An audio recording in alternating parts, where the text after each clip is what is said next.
Hola, motherfuckers. Help. We're going bilingual. No, no, no. Hola, todo mundos. Hi, everybody. Welcome to season 6, episode 22 of Dualistic Unity with Jackie and Amanda. This chat was amazing, and definitely we got into the idea of success and what that can mean for you, and how that meaning changes, and exploring possibilities, and the many ways that we can get in our way, and the many reminders that we can give ourselves to not take ourselves so seriously. So hope you enjoy, and look forward to hearing your thoughts. Yeah, I'm feeling absolutely fantastic after this chat, as I do with pretty much every conversation with Amanda. It's funny that, like, whatever I seem to be working through, we're both working through it together. And so chatting is helpful, and there's always some new insights to be found. But yeah, this was amazing conversation about success and pushing yourself out of your comfort zone, not for any purpose other than just curiosity and enthusiasm to see what's out there, because existing is cool and fun, and there's so much to be experienced. So why would you spend all of your time trying to live this cookie cutter life so that other people will accept you? What do you mean, other people? It's just you. So what do you want to do? Anywho, we'll get into it. Hope you guys enjoy. Oh my What up, goodness. fuckers? We're back for another chat. And we're already feeling goofy today. We're talking about how we need to give more love to our tushies and our tootsies. Tootsies, I was just informed, mean toes and feet. And we were saying, because earlier in my yoga session with Andrew, I made him rub his feet just because, it feels good Mm, to tend to the things that we've been neglecting, mhm, right? There's a certain a certain relief that comes in slowing down and paying attention to the parts that hurt a little bit and giving some time and attention to those areas, whether that's your foot or your mhm, your tushy. I mhm. don't really know where Your I could go hands, with that, to be honest with you. Yeah, your hands. we Loving use your our hands hands. all the time. People barely give the massage your neck, and not always, you know, just the whole body, because everything is connected. And what I love about muscles in general is that muscles are very team player minded. If one muscle is tense, all of the muscles around it will try to help alleviate some of that pressure and tension, but then it usually spreads the tension, after a while, if the root of that tension at that first muscle isn't addressed. But muscles are all working together and they're all connected. So it's like stretching the whole body is a good idea. And starting with the places that maybe we take for granted is a good place, because there's so many things we take for granted, and it's so easy to think that, oh, something should be there to make life easier for me, or something should just be there when I want it to be, and it's so easy to get into that mindset, and that's where we take things for granted. But then when that thing, that resource, that tool, that person is gone, then you realize, like, oh wow, I didn't really appreciate my feet. I didn't really appreciate this body that carries me and gives me the capacity to do all of my ideas, all of my experiments, take me on all my explorations. Drinking water, is taking care of the whole body. And something I take for granted is just the body that I'm in. And I take for granted potential. I do take potential for granted, and I don't do the most, or I guess I don't make the most of things, just because I think that, like, every bit of potential is always going to be available. And yes, that's true to a degree, but also in another way it's not, like when you are younger and you are able to heal a little bit faster, you take that for granted and you abuse your body more. And then you get older and then you don't have that youth, the cushion of youth. And so you can't abuse your body in the way that you used to, because you don't recover in the way that you used to. And so it's taking for granted youth, it's taking for granted energy, it's taking for granted that potential that you have, because it comes in different forms. So it's just so easy. But then it's usually when something gets taken, like it's usually when you've taken things for granted and it hasn't been able to sustain itself, that it's no longer available. And then you're like, oh man, I really wish I had drunken more water or stretched more. Something so small as stretching. You don't have to go into yoga, but just stretching. Because I know you were doing that, Jackie. You weren't always doing a yoga session every time you felt like moving your body. Sometimes you were just doing a little stretch, and sometimes it was an hour-long yoga session. And I love that you were doing both. Yeah, oh my gosh, so much resonated with what you just said. But yeah, quickly with the yoga thing. Um, I recently have not been taking that shit seriously at all, and it's kind of like so liberating. And Mm-hmm. you're right, sometimes I do. Like today, I did a full hour-long yoga class, like full, and it was a little more active. We did balancing postures. But sometimes I'm literally in my bed and I put my legs up the wall and that's it. Yeah, I love Like, it. Yep. or I do like three different poses. I'm in my pajamas, or like even just throughout the day, if I'm walking around the house doing things, I'll just hit a forward fold real quick. Mm-hmm. And it Mm-hmm. doesn't even have to be that. It could also be just taking a deep breath, Mm-hmm. or, just a moment to sit with yourself and notice your thoughts. It doesn't have to be so structured, and there's no right way, is, I guess, what I'm finding, at least with my relationship to yoga. It's not like I'm trying to be a yogi, perfect yogi. I appreciate the tool of moving my body and synchronizing it with my breath. And that's like pretty much it. Mm-hmm. Um, but yes, I love that you brought up taking things for granted, because that's totally what we do when we just continue to do the same things over and over. And this applies in so many different situations.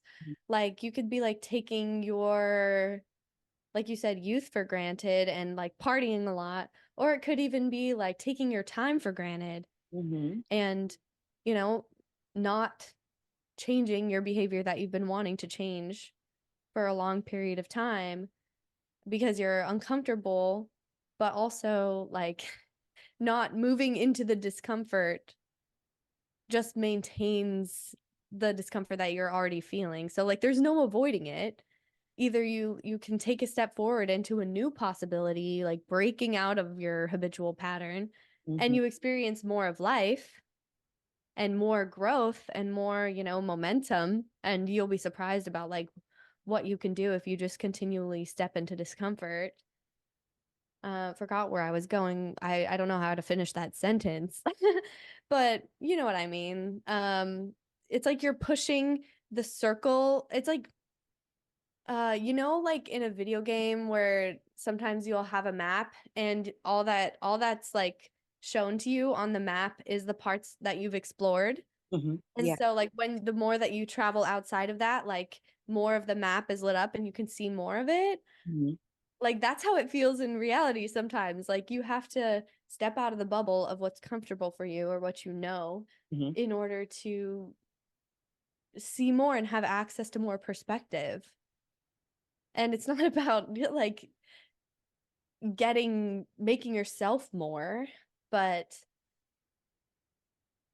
like if we gotta be here and be alive, like we might as well see the most of it that we can. And there's no pressure because there's an infinite amount of space that you can explore and possibilities to explore. So like nobody's reaching the end of that. Mm-mm. It's just I personally am curious and want to see and live my life to the fullest. So I've realized like that comes with doing things that are fucking uncomfortable. And I've started doing more and more of those recently in the past like year or two, Mm-hmm. and my life looks completely different now. And it's so cool to look back and see like at one point I thought that like I was like, "Oh my God, how am I going to move out of my parents' house? Like I was uncomfortable. I was like, fuck, maybe I'm not ready. Maybe I don't have enough saved. I can just stay here where it's comfortable, or I can do the uncomfortable thing that I know I actually want and move out. And I did it. And I'm like, oh shit, I could do that. And then it's like, okay, maybe maybe I want to see if I can teach yoga. Did my training. That was uncomfortable as shit. Like meeting all these new people. And then I did it. And now I'm teaching. And so, and even, coming onto the DU calls for the first time, that was a huge step for me. And I was nervous just to raise my hand and say one thing or even turn my camera on. And the more times that I did it, it just got easier and easier and easier. And then I'm talking in calls weekly. And then now we have our own segment and we've done like, I don't even know how many episodes, probably over like 20 or 30 by this point, some of which were lost, never to be seen again, or maybe to be seen again, but they had no video. So, or they had no video, I don't think, of either of us, or maybe just one. But maybe those will be bonus episodes later. But yeah, what I'm trying to say is like just taking little steps out of your comfort zone consistently. I think that's the key to life. You just have to keep doing that and like things will happen. Things will work out. Mhm. And it's not about like making an idea in your mind about where you want to go and then trying to work towards that necessarily. I mean, to some extent, planning and looking a little bit into the future is necessary, but like my plan for my future a year ago was not this, but I'm so happy I'm here, right? And I can see how things are growing. And I don't know, the last couple months, I felt like I've kind of been in this state of introspection and sort of like looking around and being like, okay, what now? And like building up the courage and the energy to take my next step. I think I kind of, I was resting in the winter and I wanted to sleep a lot and like hang out with friends and maybe not have to push myself all the time. But now I'm feeling like I'm ready to start taking steps and I want to start doing more. And I actually I don't know if I should talk about this just yet because we haven't. Oh well, fuck it. I'm gonna start doing yoga classes on Zoom for Patreon members, like tiers 2 and 3. So like I don't know if I'm gonna do it bi-weekly or monthly at this point, but like Most I likely want to start. say once a month to start, and we might increase it later, but at least I Yeah. think that's a good base. It's just once a month to start, Mhm. then we'll share any updates soon. Yeah. So that's gonna be starting soon. Because I've been getting too comfortable and I'm ready to make myself uncomfortable again. So yeah. And you're curious, you want to explore more, it's when you were talking about stepping out of our comfort zone, I was the thought that came to mind was I wonder if it's that I'm stepping out of this comfort zone because it feels like, quote unquote, I'm in my comfort zone right now. And then it seems like reality and my life and my experience, suddenly my comfort zone is gone and I panic. And so then I rush to jump back into my comfort zone because it feels like the discomforts come to visit regardless. Right. So it almost feels like I don't necessarily have to jump out of my comfort zone. It's almost like I don't feel like looking for it again when something uncomfortable arises because it's inevitable. It's so it's like it doesn't feel like I actually have to jump out of the comforts. It feels like all of a sudden I'm like, oh no, what happened? The comforts are gone. So it doesn't feel like I ever have to make an effort to jump out of the comfort zone. It just feels like, maybe the effort is to not run back to that comfort zone when something bubbles up to the surface that makes me feel uncomfortable because it doesn't feel like I really have to search for discomforts. It seems like they find me a little too easily, you know. That's a great point though, because uncertainty is just gonna happen. And pretty much our comfort zone it's nothing solid. It's not actually like keeping you safe at all. And yeah, it's just feeling comfort, which is just what you already know, versus discomfort, which is just what you don't know yet. And when you think about it like that, it's like, okay, it's not like the unknown, you Ooh. know? Ooh, spooky. Like, I don't know. It doesn't have to be such a scary thing to do something that's unfamiliar or uncomfortable, because literally your whole life you've been in uncertainty. You've been in and you've been doing fine. So it's just doing what you've been doing up until this point. I don't know why it's so daunting. Like every single thing that's new, I'm like, I doubt myself and my ability to survive it. Like I feel like it's gonna be the end of the world if I fuck up, and then people are gonna judge me, and like I don't know. And it's probably just because I don't think it through fully. Like that thought comes up and then I'm just like, oh, that's uncomfortable, let me avoid it. When if you just sit there and look at the discomfort, you're like, okay, well, what could actually go wrong? And you don't know. I mean, literally it could be anything, but most of the time it's not nearly as bad as I think it's going to be. Or I'm a lot more capable than I think. And I surprise myself constantly with that. Oh my God, yes. Yeah. Life is full of surprises because we are full of surprises, and I love that, but you won't see the surprise if you keep focusing on your fears. You know, Ray put it, he was in the comments today of the High and Empowered podcast that was live at 12 p.m. Eastern time. And in the comments, he was like, it's hard to move forward despite your fears if you keep looking back at them. And I loved that because it reminded me that, I can always move forward despite my fear, but it's really hard to move forward knowing that the fear is there. If I zoom in on that fear, I zoom in so much that I can't take a step forward because I'm all my energy is being directed towards zooming in on the fear and being paralyzed by it. you know um I saw a meme the other day that it was like phobophobia or something like that. And it's like the fear of having fears. And the meme was like first a picture of this guy like in a bathroom stall. It looked like fighting off something like with like he had like a pot in his hand, like a pan, like as his defense. And he's like, and it just says like feared.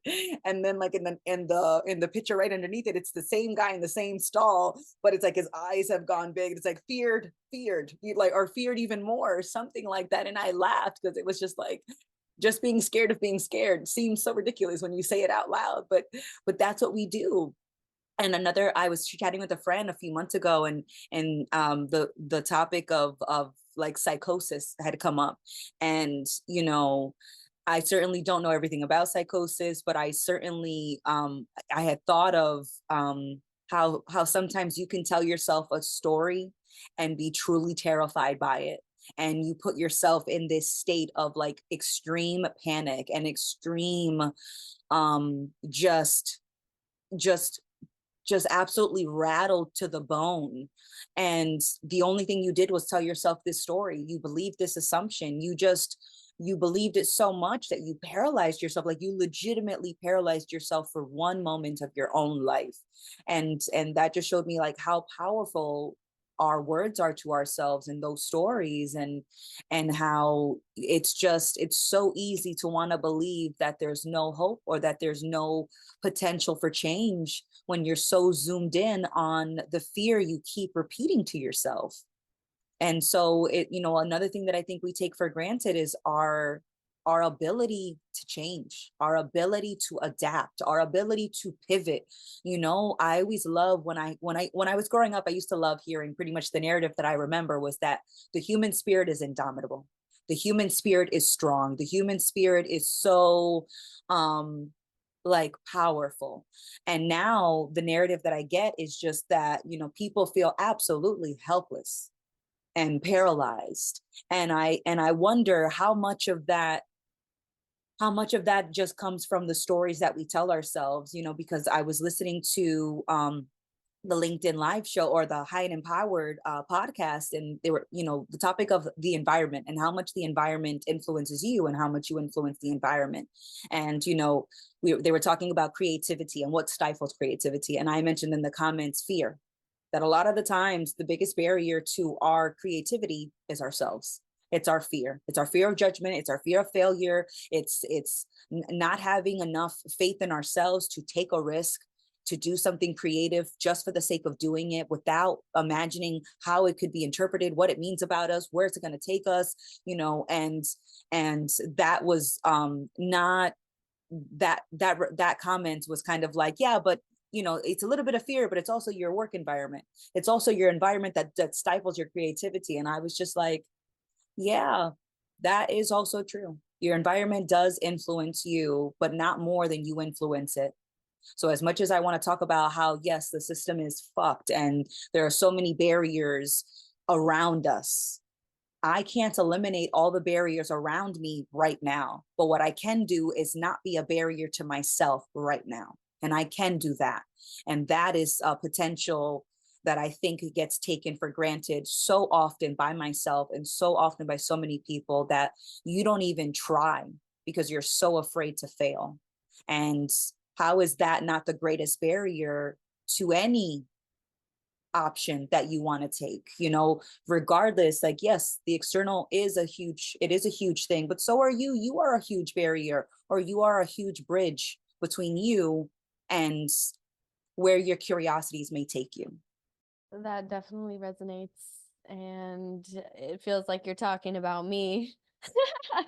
And it's because we all we go through these same sort of struggles in our mind. I get in my way constantly, and I'm letting myself express more now.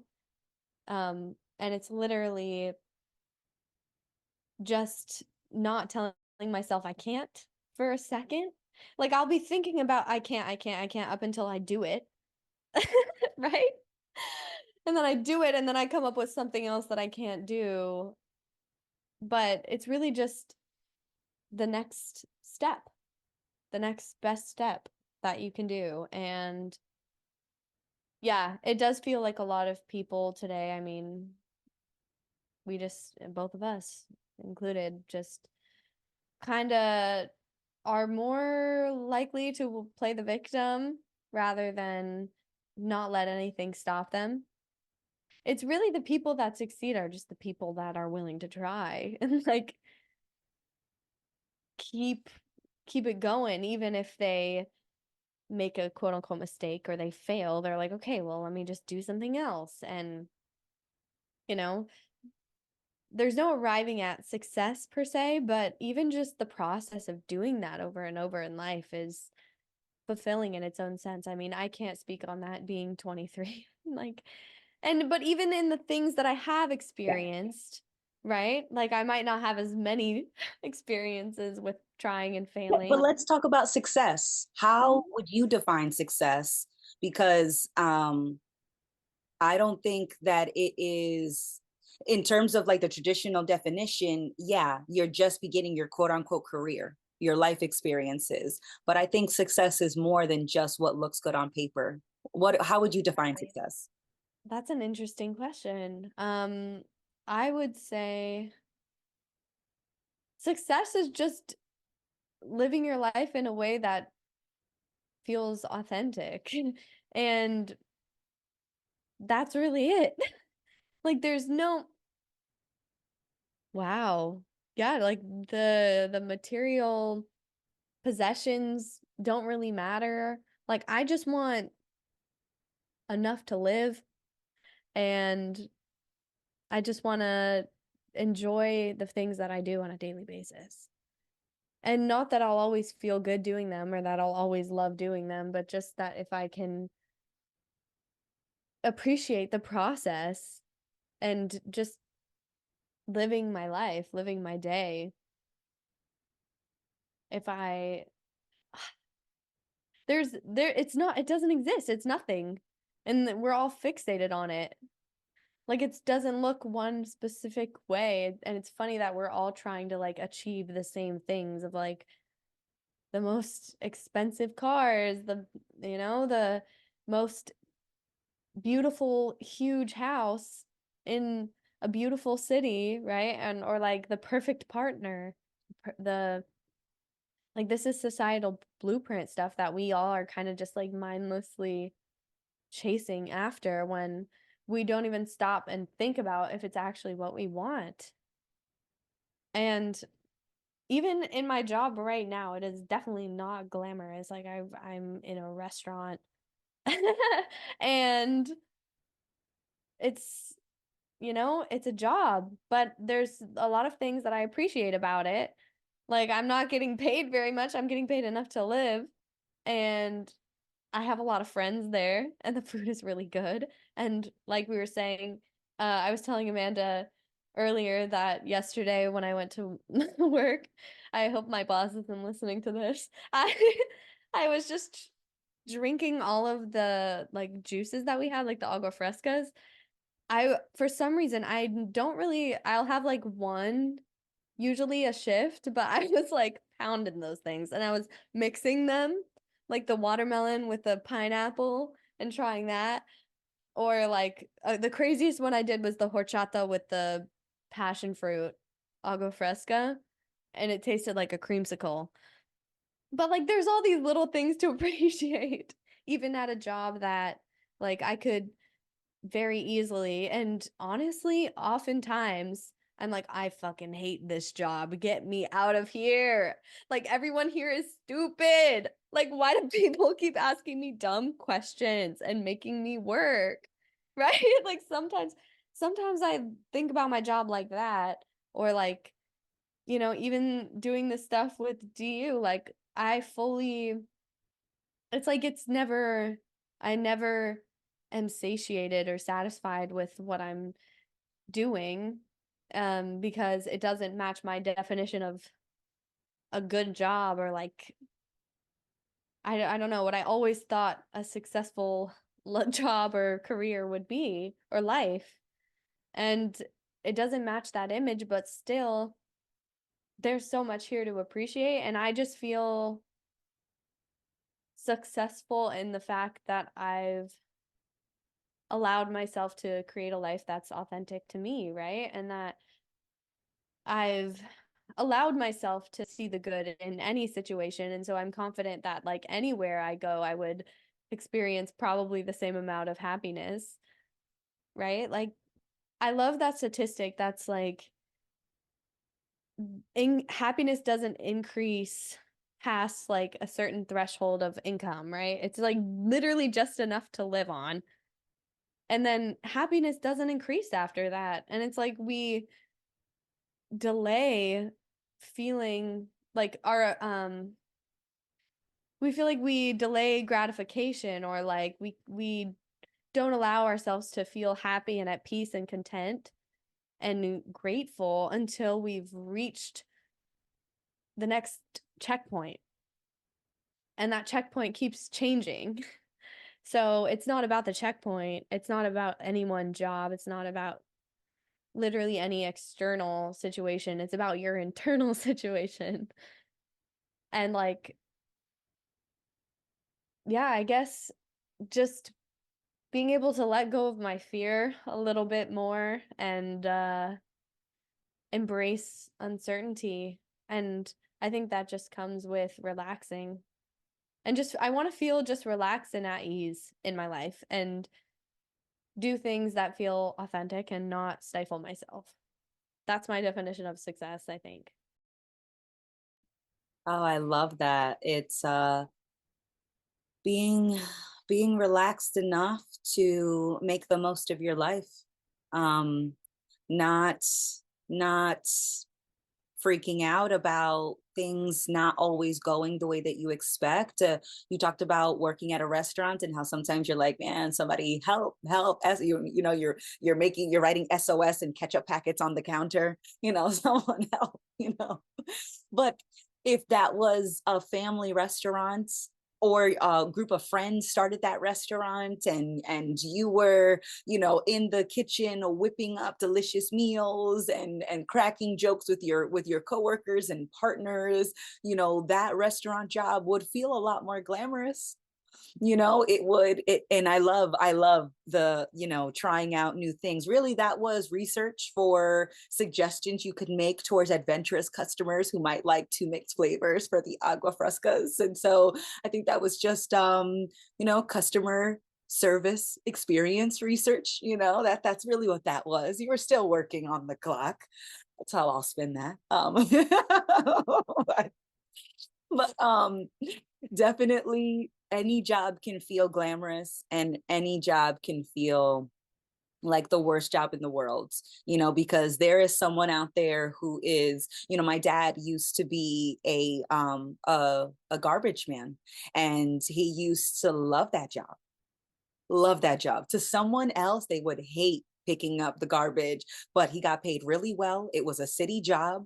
He had great benefits. He also got to pick things off of the street and had first dibs. So he was constantly buying, or not buying, but like big picking up and fixing things up and then selling it or giving it to me. That's how I got my Barbie convertible pink car that ran on a big giant battery.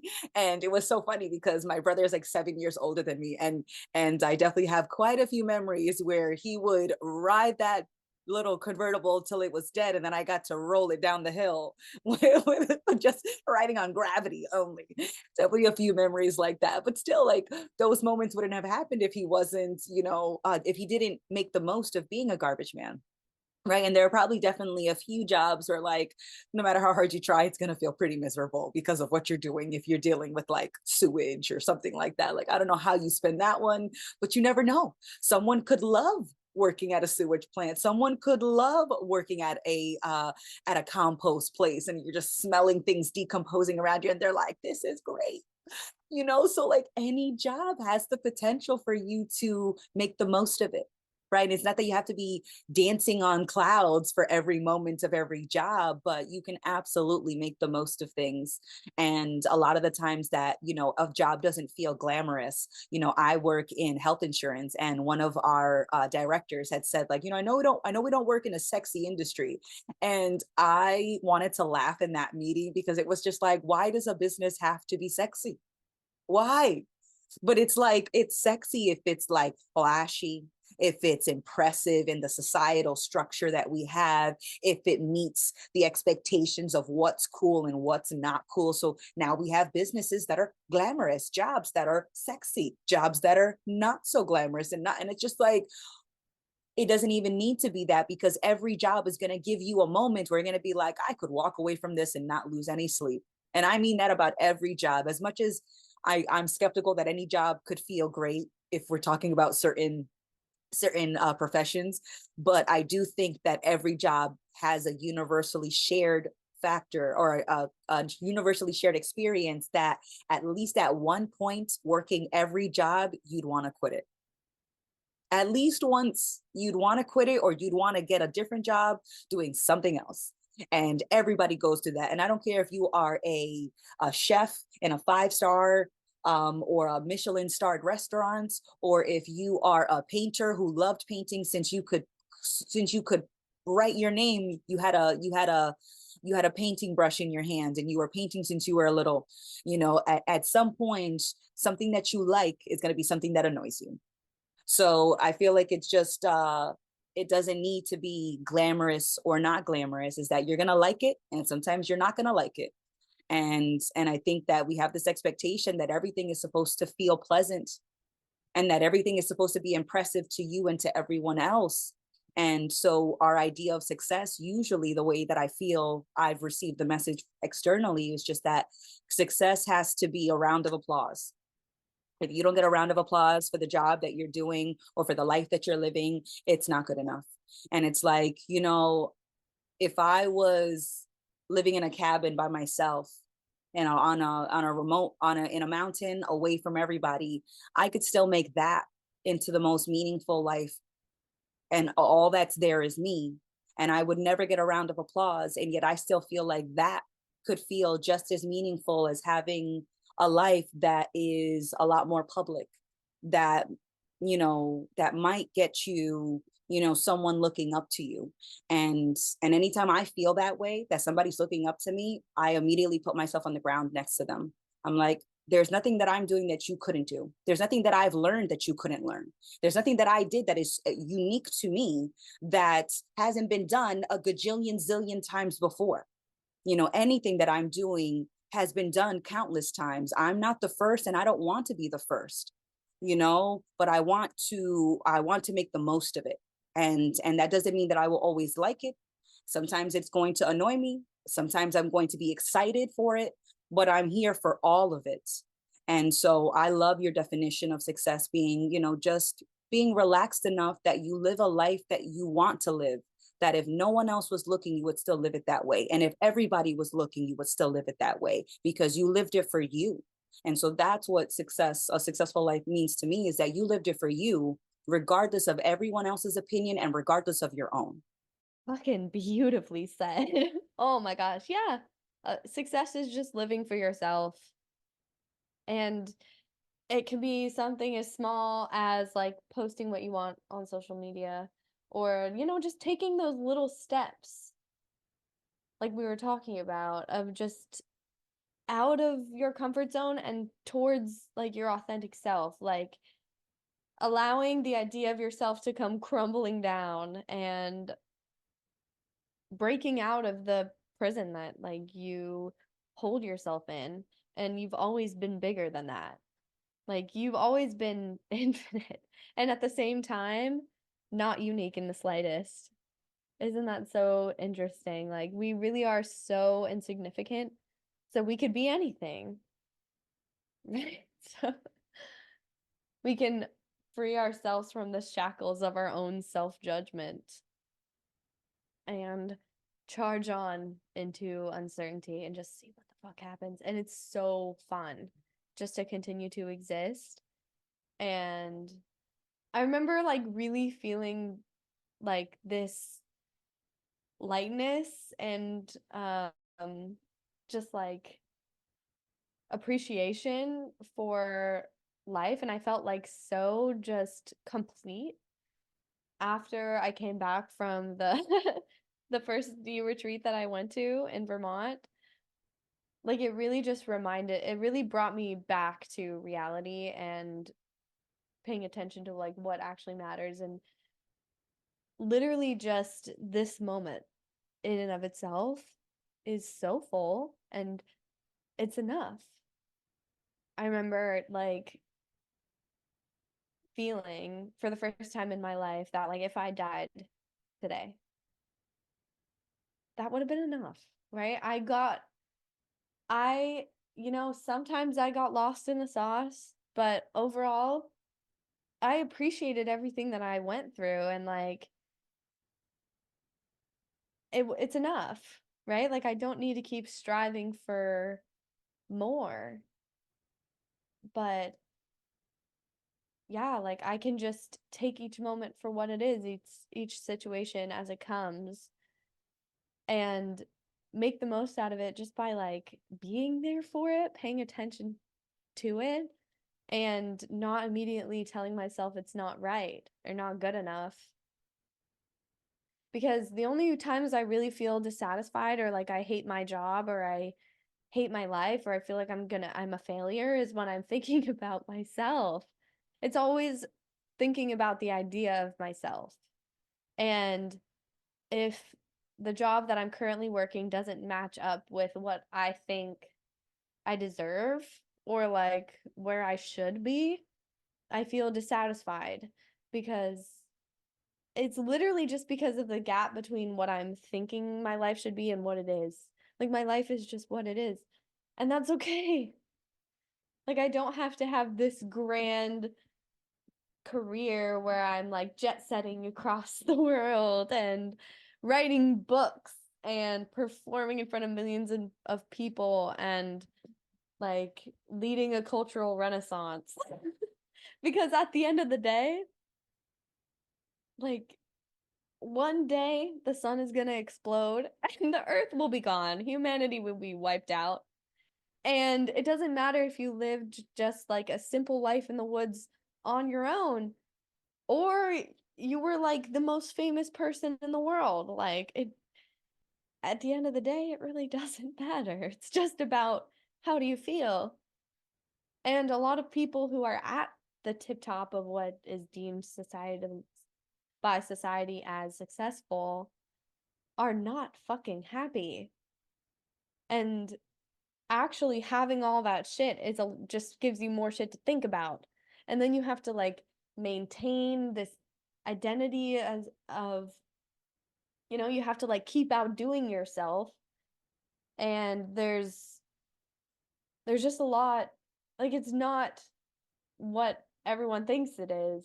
It's not all it's cut out to be. And I think a lot of people do realize that.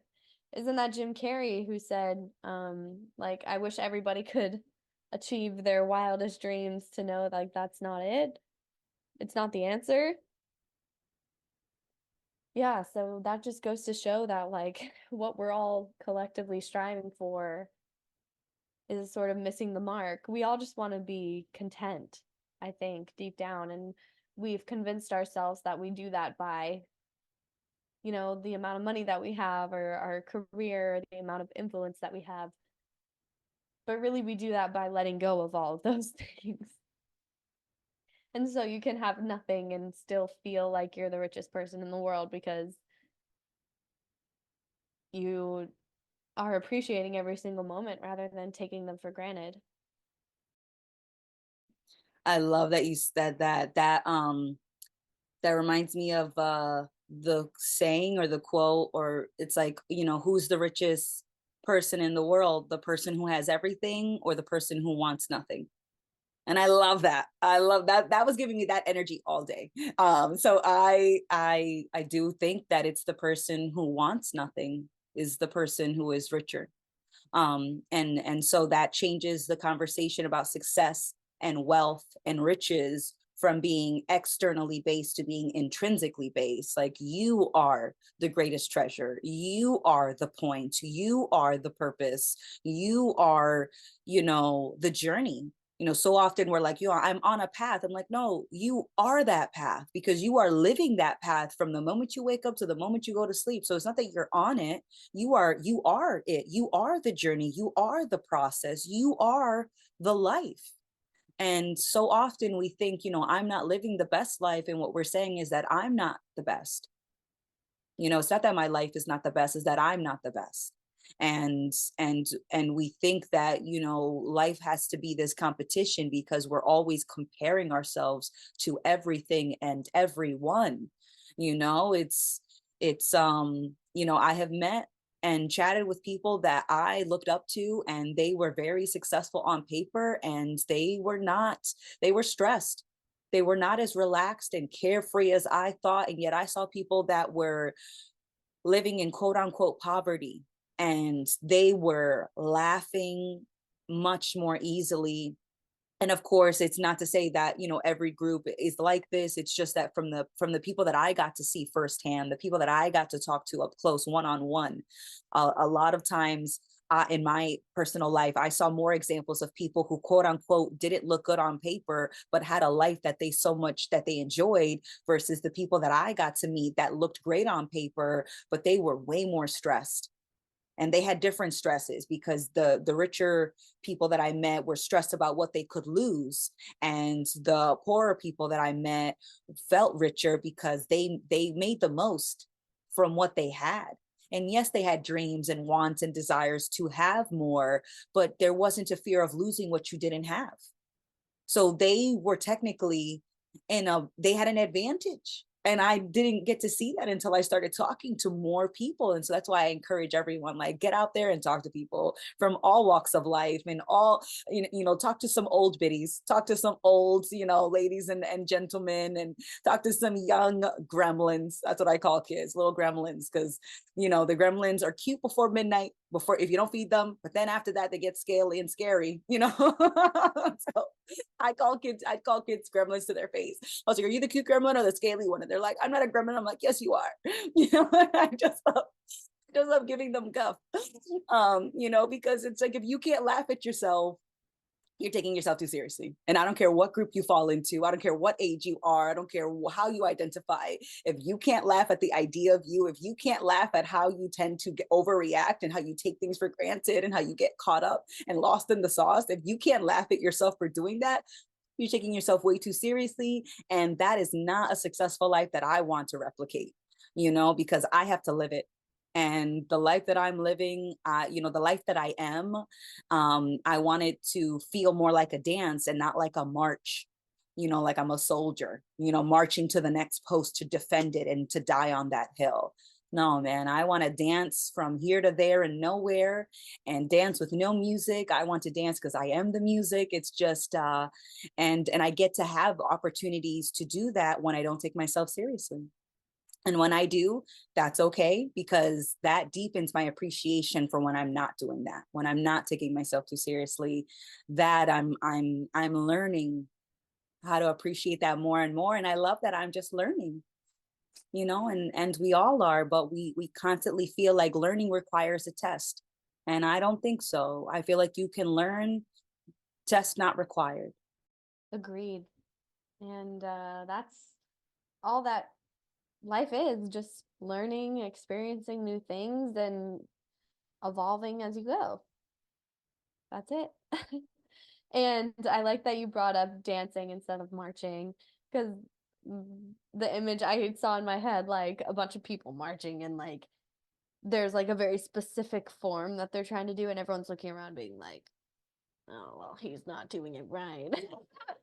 And like having a stick up their ass versus like me over there like twirling around with my hair loose, like wearing a colorful skirt and like doing cartwheels and shit in the grass and talking to the animals and the woodland Back creatures. in line, Jackie. And I'm like, fuck you, bitches. And I'm just out there being free, right? And that's like my full authentic self is just willing to be different and be exactly what you are. And all of us are incredibly unique. Like that's the beautiful thing about genetic variation and evolution in general. It's like in order for evolution to happen, we all have to be different variations of what a human or a being could possibly be, because really there's no distinction between humans and animals. And like all of us as conscious beings in, and even in the things that we don't perceive as conscious, like nature and rocks and fucking the empty space around here, like all of it is constantly evolving and changing. And so it's almost absurd that we try and be so similar, or like, yeah, force ourselves into this one mold, because Control. We want control.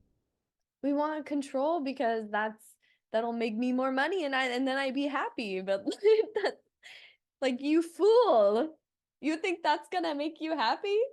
And so you you can just laugh at yourself when you have a stick up your ass, or laugh at all the people who are in power that have a stick up their ass. You don't have to take anything that anyone else says seriously. And that's like the most liberating thing ever, because then somebody can judge you straight to your face. And if you're not willing to give your power away, they can't take it from you. Like you could just be like, and if you're not using the idea of yourself to make yourself feel better, so like if you're relying on it for that, if somebody makes fun of you, it's gonna hurt because you're attached to it. But like if you can take your identity so much less seriously, and you're like, oh, I already know that's not me. Like when somebody tears you down, it's like, who are you tearing down? I don't know her. Like, you seem to be bothered though. Maybe you should look at that. And it's kind of a win-win situation, because you're not impacted by it, and you can like go on with your life and continue to do the things and express yourself and live your best life. And that other person, like, them seeing you not react is like, okay, I want what they have, or like, what is that, right? And it's literally just not having to believe in anything, not having to hold on to anything, and being cool with uncertainty. And not saying that's, you know, a comfortable process, right? Of letting go of all that shit, but it's so fucking worth it at any point in the process. Like, even just the tiniest bit, taking yourself a little bit less seriously alleviates some of that weight that we just put on ourselves when none of it's necessary. Like, we're going to continue living and existing and doing things, whether we're putting pressure on ourselves or not. Because, sometimes it feels heavy and sometimes it feels light, but you carry on nonetheless. So it's your choice. You want to make it harder for yourself? You don't have to, but it's funny when I do. Oh my goodness, it is. It is. It's funny when I see it that I'm taking myself seriously. Like the best a recent example was I'm driving on the highway and I'm driving in the middle lane. It's a 3-lane highway and I'm driving in the middle lane and somebody guns it out of the grandma lane into the faster express lane to the left, and they almost clip my car, and I'm like, well, damn you asshole, and I definitely got upset, and then I was like, oh, but I'm that asshole sometimes, I oh, be safe out there, like I Oh got yeah. Like, let me sit down. Let me not let me not act like I'm the best driver in the I was like, world. oh, Mr. Kettle, my bad. I didn't mean to call you black. I'm black. Shit, my bad, man. My bad. I forgot. I was just looking, I was zooming in on you. I forgot. I'm a pot over here. I'm also a pot. I'm a black pot, a black kettle, and so I laughed. I went from being like furious for a second and then I laughed. I was like, oh man, you do that too though when you're in a rush, you're panicking because you think it means something about you that you're late, or it means something about you that you're not where you want to quote unquote be, and you're taking yourself too seriously and you're getting caught up and you're putting yourself at greater risk of dealing with more things that you don't want to deal with right now. So driving faster, what's it going to do, shave off like 2 minutes? Like if you're late, you are late. The best thing you can do is call and just say, hey, I'm going to be a few minutes late. My estimated arrival time is X, Y, and Z. I'm going to get there safely and as soon as I can, but it's that we don't want to make that call.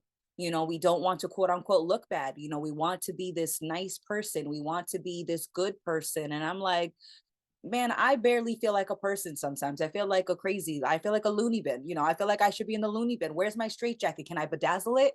Like, what's going on here? Because it just feels like I don't always feel quote unquote like a person, because it feels like I'm the whole experience, right? So as much as it feels like I'm a human, I'm like, debatable. But and then I'm like, oh, now I'm a good human. I'm a good person. I'm like, catch me on the quote unquote wrong day and you will not meet quote unquote good person Amanda. You will meet annoyed Amanda. You will meet pissed off. And it's like, it's just because all of those things are on the table all the time. But it's very easy for us to get caught up in the idea versus being the experience, being the source of that experience. And so as much as, there are external barriers that are presented, how you respond to them is always up to you. And if you want to try to throw grenades everywhere you go, good luck. See how far that takes you, because, one approach from one direction doesn't really make sense. It's like we adapt, we pivot, we learn, we change, So it's like I am going to show up and I'm going to keep going. And I don't know what that's going to look like, but I don't need to know what I think it'll look like, because that's an expectation, that's an assumption. And that's also not what's going to happen.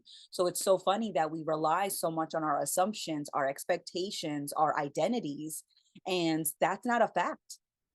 That's an assumption. And yet we treat it like it's this tool of certainty. And so but I usually take those things a little too seriously when I just take myself too seriously. And it always just circles back to What am I holding on to?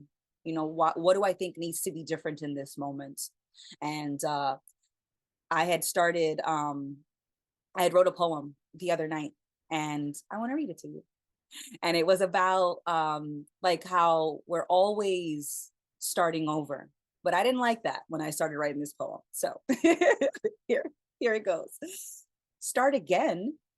How can I start again when I don't like this end? I want my preferences. I want my comforts, because starting again means letting go of what should have been. And that's the poem that I came up with, about how even though we always start over in every single moment, sometimes you really don't want to start over, because you'd rather your preference over the potential of what's here. That's beautiful, Amanda. And I love that you're writing poetry and that you felt comfortable to share it. Fuck yes. But that's relatable. I I feel like I have to drag myself forward sometimes. And that voice that's like, "Ah, I really gotta start. Like, I gotta do this again. Like, oh, like I just want to stay in my nice cozy bed, right? And like have my mom cook me food, right? We all have that desire in us for comfort and safety, and that's coming from like the idea of ourselves, like the part of me that's Jackie, like the ego, you could say. But it's like we have this almost parent-child relationship with ourselves, or like I really, really hesitate to say like our higher self, because higher self has become sort of connotated with like an egotistical, like best version. But to me, I think higher self is just like a larger perspective. It's just more zoomed out.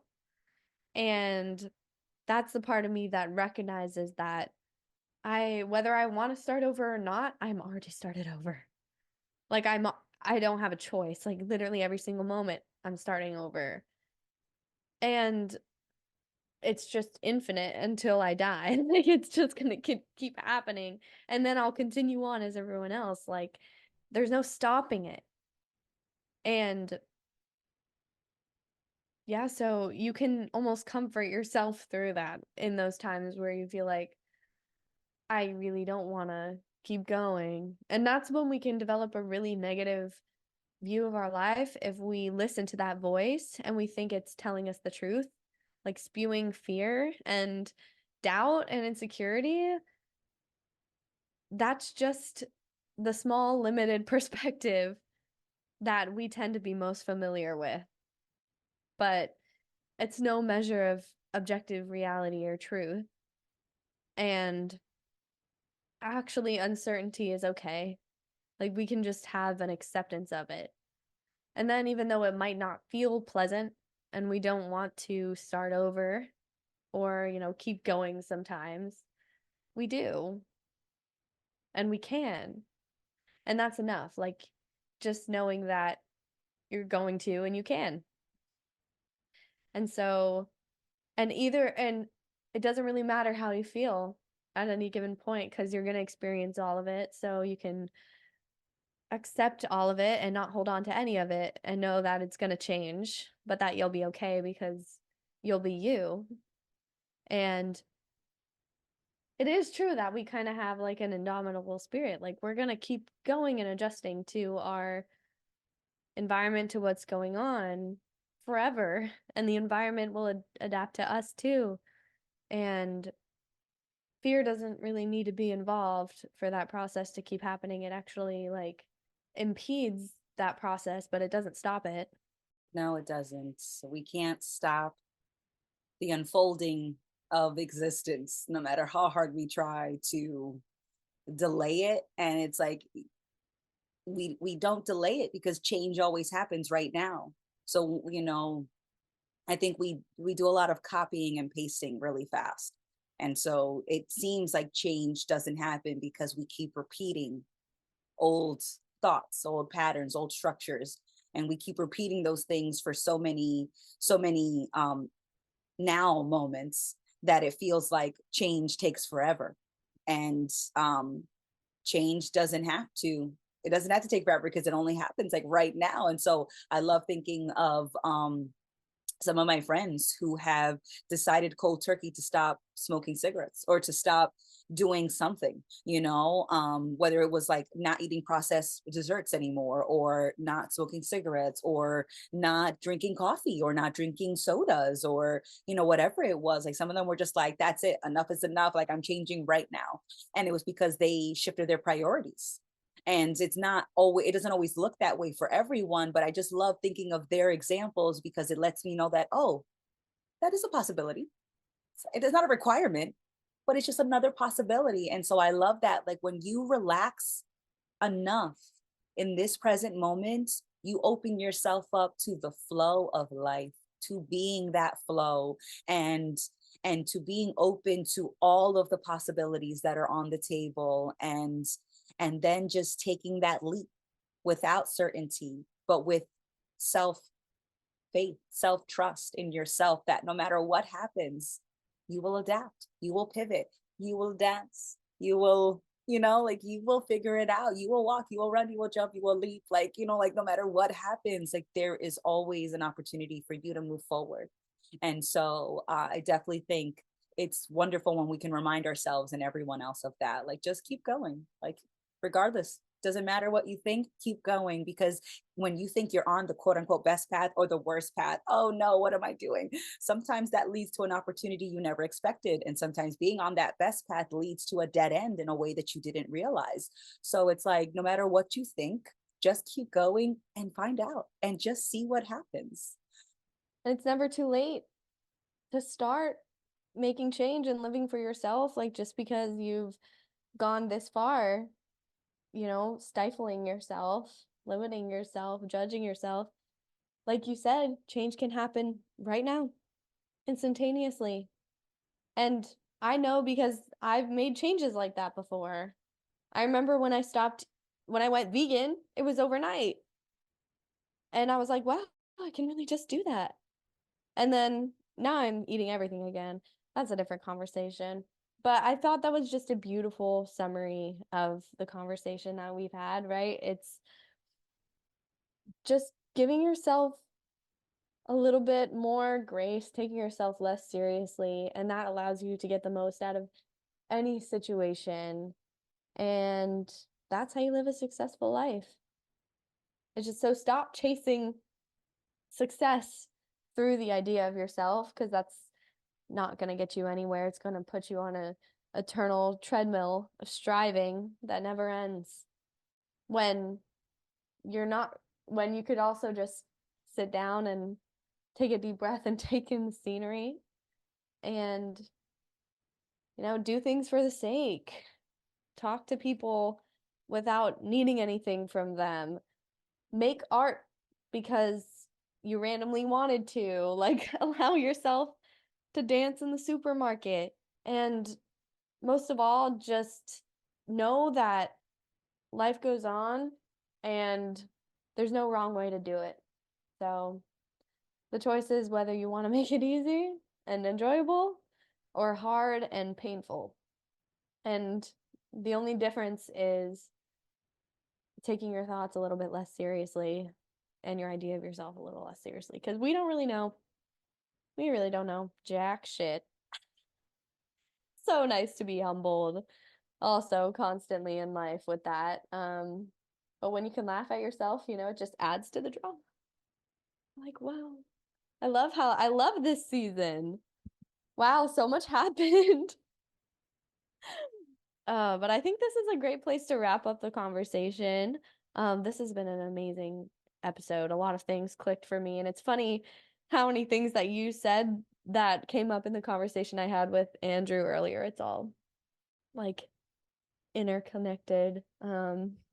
But I can't wait for you guys to see that episode and this one, and looking forward to so many episodes to come, because why not? We have eternity, so we might as well chat.